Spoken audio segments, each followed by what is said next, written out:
Hello and welcome back to my channel. Jacob Payton here. Today I'm going to be talking about The Warden by Daniel M. Ford. And it says, "The forest calls them home." Let me open it up here. There was a plan. She had the money, the connections, even the brains. It was simple. Become one of the only female necromancers, pass as many certifications as she could, get a post near the capital, then profit. The funny thing about plans is that they are seldom under your control. Now Alice, a daughter of a noble house and a trained magister of the Lyceum, finds herself in the far-removed village of Lone Pine, mending fences and delivering baby goats, serving people who want nothing to do with her. But not all is well in Lone Pine, and as the villagers Alice is reluctantly getting to know start to behave strangely, she begins to suspect that there is far greater need for a warden of her talents than she previously thought. Old magics are restless, and an insignificant village on the farthest border of the kingdom might hold secrets far beyond what anyone expected. Alice could be the only person standing between one of the greatest evils ever known and the rest of the free world. I'm not gonna lie, I did not know about this book until I saw it on a library shelf with it said new on the back, and I was like, hey, this looks pretty neat. I'm kind of in a fantasy binge right now, so I'll pick this up. And I am so glad I did. I enjoyed this book a lot. I'm definitely going to be checking out more of Daniel M. Ford's books because the way they do world building is simply amazing. If you've been watching this channel for a minute, you know that I don't really appreciate info dumps. It's not my favorite thing. Sadly, it is a trope in a lot of fantasy books, right? You just get a lot of information up front, usually large blocks of paragraphs about, you know, this happened way back then and this, and the character's like, I had an epiphany. I know that 500 years ago, this dragon did this thing and that affected all of this. And you get this whole backstory, and it's not always great. Sci-fi does it a lot too. Horror, not as much. But it's just not my favorite thing. It takes me out of the story for a hot minute.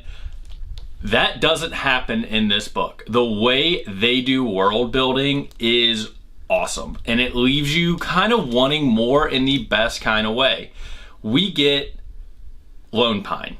Essentially, we get this small town, we get Alice being sent out there, and everything we know about the world essentially comes from this small town and her flashbacks. And when I say flashbacks, I don't mean like the super annoying kind where it's like, oh, and they had this irrelevant flashback for no reason and that's going to become central to the plot later on. What happens is, as Alice goes about her job as a warden and helping the people of the town of Lone Pine, she slowly, like, you know, she'll look back and be like, oh yeah, this reminds me of this one time at the Lyceum, and that's how I know that this is important. And I love that. And also she's an unreliable narrator in the best kind of ways, because everything she knows about the world essentially comes from her days at college, you know, the Lyceum, that's her wizarding college, so to speak. And now in Lone Pine, you know, we get little snippets, like for instance, we know there's a war. And we know there's a war because she notices that some of the local townspeople are having, they don't call it PTSD, they call it something else, but they clearly like have some signs of post-traumatic stress disorder. But because she was so young when the war happened, she doesn't really, I mean, I think she mentioned she was like maybe 14 when it ended or something. So, you know, there's not a lot of information she has on that other than it was bad, these things happened, and a lot of people are unhappy about concessions that were made. And that is another thing I want to bring up. While we don't get a lot of interactions with the orcs, which this war was against orcs, and I know that seems like an overdone fantasy plot a lot of times, I love the way they are setting up orcs in this book.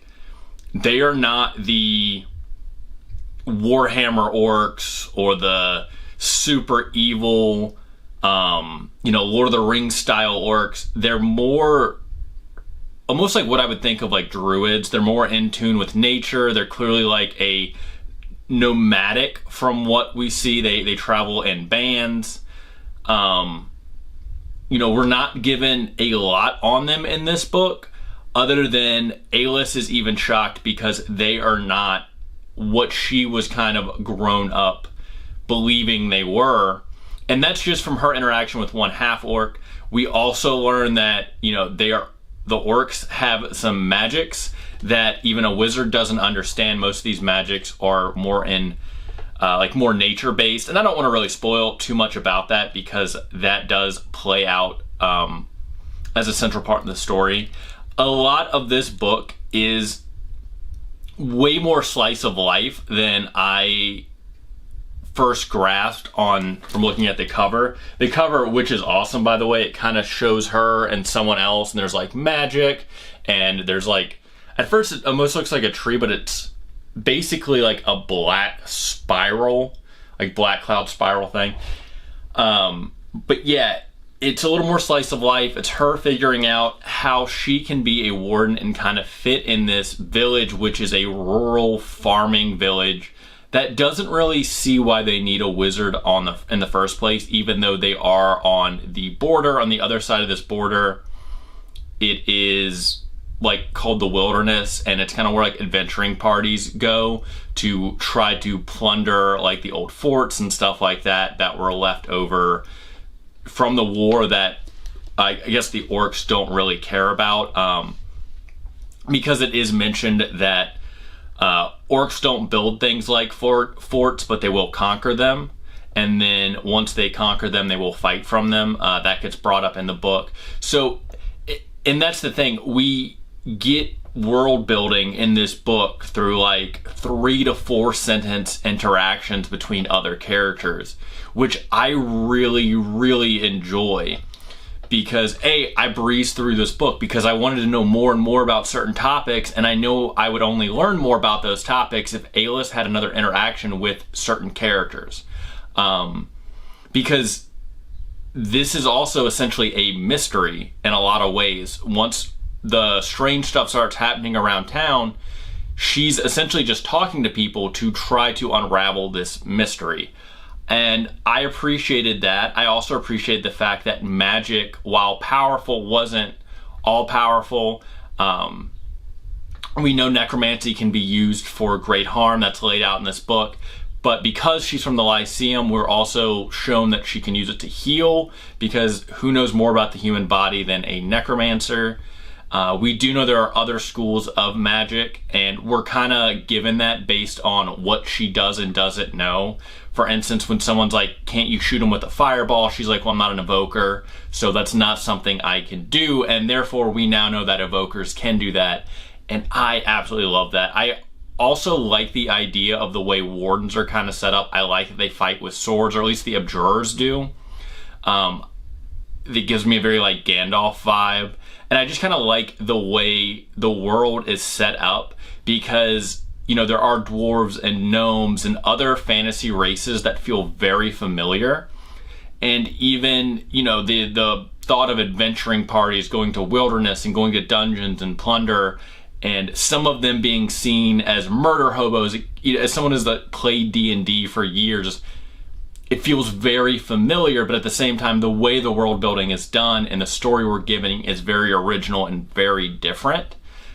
And I honestly can't say enough good things about it.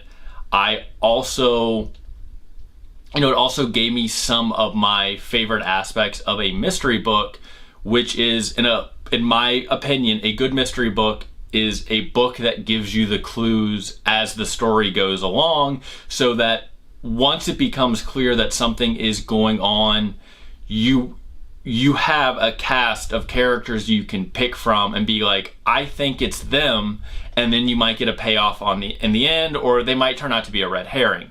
That is, you know, I think Agatha Christie does this very well. I mean, obviously she's best-selling, one of probably like the most best-selling mystery authors of all time. While I'm not a voracious Agatha Christie reader, I do watch a lot of the movie adaptations that have been made from her work. I think they call them like single room mysteries, essentially. But basically, you're given everyone who could be slightly behind whatever bad thing's going on, and the clues are there. It's not one of those, you know, I don't like mysteries where the real villain isn't introduced to the very end of the book, right? And you've never seen them before. That can be annoying sometimes. So this book, I mean, it hit all the right tropes for me. And I can't say enough good things about it. It does end in such a way that they've set it up for a second book, and I'm excited to see what the Warden series is gonna do. I don't know when the next book's coming out. Sadly, this is brand new, and like I said, I devoured it. And that is the issue of being a voracious reader. You read very fast, and then you have to wait for the next book. Yeah, I'm definitely gonna look up more of Daniel M. Ford's books. Let's see if it says if he's written other stuff. Ooh, the Paladin trilogy and the Jack Dixon novel. So I will go look for those. It does mention that he plays RPGs, which does make sense with the way some of the world is laid out. I can't say enough good things about this book. If you haven't heard about this book, like I, wasn't aware of this, go look this up right now. It's The Warden by Daniel M. Ford. You're gonna enjoy it. If you like fantasy books, if you like mystery books, if you're familiar with those types of tropes, if you like slow burn world building with a lot of like slice of life and really relationship building, and I don't mean just romantically, but like actual relationship building between characters of how they become friends and how this and this happens, and why that's important instead of just having kind of like a know-it-all main character, which is something else I don't like, which I feel like has almost become more prevalent in fantasy these days and has really turned me off to a lot of newer fantasy books.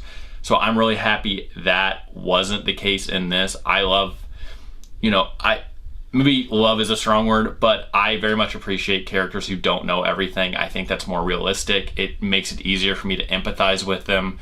Right? I mean, because in everyday life, most people aren't knowledgeable about every aspect of the world, culture, and civilization they live in. There are things that are general knowledge, and then there are things that are specialized knowledge, and I think that applies to everything in life, and it should definitely apply in fiction as well.